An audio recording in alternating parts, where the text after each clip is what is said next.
wannan yarinyar kutumar uba shegiya ita ce wadda ta zagi manzon Allah, ita ce wadda ta yi batanci ga manzon Allah. Wallahi sako ne zuwa ga shugabanninmu, domin mun ga akwai wayanda suka fito suna cewa Allah wadai, to za ku ga Allah wadai ganin idan ku, domin mu wallahi akan manzon Allah wallahi ba ma ji ba ma gani. Ku tsaya ku ji abin da take faɗa ƴan kutumar uba, tun a duniya kin fara ganin sakamako, an kona ki da wuta, kina can kina zaki ciwar. Holy Ghost fire ba abin da zai faru da mu. Dole ne wasu abubuwan da ya kamata ku tura muna, ba wai an yi group din ga dun ture abubuwan banza bane fa. An yi do pass you, in akwai test, in an bada assignment a tura, ba wai abubuwan banzan ga za ku tura muna ba, manzon Allah din me an buron ba. Kake ci kutumar dan gutsun uwarki mai manzon Allah ya miki yake zagin shi. Wanda ya tura da abin a group shi zaki je ki zaga ba manzon Allah ba, dan uwarki shegiya. Me maki manzon Allah dama shine a ranku, shine a ranki, shine ya tsaya maki a rai. Amma duk wanda zai kalli fuskar mai zagi manzon Allah, wallahi sai mun aikata shi, wallahi sai mun aika shi lahira. Na san da dama mutane za su ce cizo abin da kai bai dace ba, kutumar ubanka kai da zaka faɗan cewa ni abin da na faɗa bai dace ba, dan bora ubanka. Wawiya jahila bokon banza bokon kofi, yanzu kina lahira, kina wutar jahannama, wallahi kina wuta ko kafa da hankali. Mu fa akan manzo Allah fa ba mu da hankali, ba ma ji ba ma gani fa, wallahi ba ma ji, domin ya mana gatan da wanda ba uban da ya isa ya mashi duk duniyar nan. Yawwa annabi Nuhu haka ya roki Allah mutanansa saboda saban Allah da suke yi, Allah ya halakar da su, Allah ya wulakantar da su. Haka annabi Lut shi ma mutanansa saboda luwadi da suke, Allah ubangiji ya halakar da su. Sannan sai mu a wannan zamanin muna yin komai manzo Allah ya ce a kyale mu, sannan wani wawa ko wata wawuya ko wani mai warin baki da wani busheshen ikon ku ce wai wallahi duk wanda ba zai so manzon Allah ba, ko duk wanda za a hada baki da shi a ringa batanci ga manzon Allah, to wallahi ba mu ba shi, ba wani karar da zamu mai.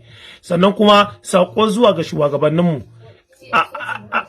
saboda arniya guda daya wadda mai zagin manzon Allah, duk shugabanninmu na arewa kowa ya fito yana ta magana da yan Najeriya da shugabannin Najeriya, kowa ya fito yana magana. Nan ake kashe mutane, mutum nawa aka kashe a Sokoto, nan har masu ciki aka kona a cikin mota, ba wanda ya fito magana. Ba mu ga kun fito kun magana ba, sai an zagi manzon Allah saboda an hukunta ta. To manzon Allah hukuncin duk wanda zagi manzon Allah hukuncin shi kisa. Ko da ya ce ya tuba, to tuban za ta mai amfani a lahira, amma a gidan duniya ba za ta mai amfani ba. A nan duniya hukuncin sa kisa ne.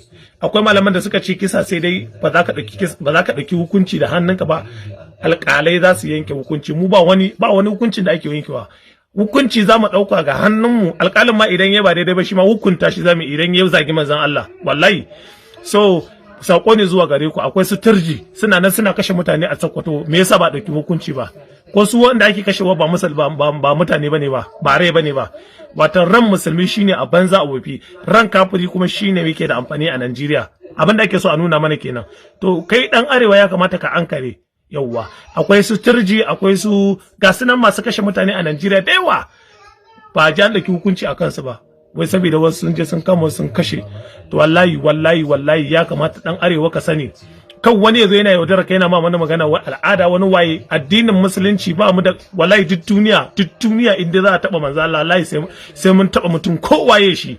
Yawwa sai manzo Allah ya mana gata, da ba dan shi ba da yanzu muna can, da ya zabatar da mu da tun yaushe. Manzo Allah shi ya roƙon mana, yace duk abin da muka yi a ban mu. Annabawa nawa ne suka roki Allah aka halakar da mutanen su, me mu ba ma yi a wannan zamanin? Manzo Allah ma saboda san mu da yake da kaunan mu da yake yi, ba abin da ba ma yi. Duka wayanda aka halaka da su a can wancan baya, duka mu a wannan zamanin duka mun hada mana yi, duka laifin da muna yi, amma har yanzu ba a hukunta mu ba. Sai wani wawa, wani katan banza ya sa malamalin da wani wula ko wai fito yana wani surutu. Allah wadai, za ku ga Allah wadai, wallahi ba za ku san cewa kuna kuskure ba, sai kuma ku kwatanta zagin annabi Muhammadu gani. Duk wanda zai taba manzo Allah, wallahi ba za mu bar shi ba.